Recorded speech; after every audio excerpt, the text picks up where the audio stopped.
আসসালামু আলাইকুম।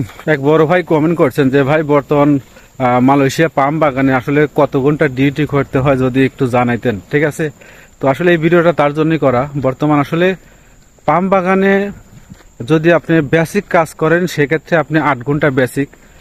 ঠিক আছে, এখন বর্তমানে কিন্তু 1500 টাকা, মানে 1500 রিঙ্গিত আর কি, যেটাকে বলে বেসিক আছে, এবং সামনে এই মাস থেকে শুরু হয়েছে কিন্তু 1700 রিঙ্গিত। হয়তোবা যদি আপনারা নতুন আসার পর 1700 রিঙ্গিত পান, তাহলে 1700 রিঙ্গিত পাবেন। হঠাৎ 2-10-20 ঘন্টা হয়তোবা আপনি ওটি হইতে পারে। ঠিক আছে, কিন্তু পাম বাগানে বেশিরভাগ বেসিকে যদি কাজ করেন সেক্ষেত্রে আপনি কিন্তু আসলে মানে আপনি ওই 1700 রিঙ্গিত বা 1500 রিঙ্গিত যে বেসিকটা আছে ওই টাকাটাই পাবেন। কারণ পাম বাগানে রাত্রে কোনো কাজ হয় না, দেখা যাচ্ছে যে 8টা থেকে 5টা পর্যন্ত ওভার টাইম খুবই কম হয়। ঠিক আছে, আর যদি কন্ট্রাক্টে কাজ করেন সেটা কিন্তু আপনি ইচ্ছা দুপুর পর্যন্ত করতে পারেন বা বিকাল 4টে 5টা পর্যন্ত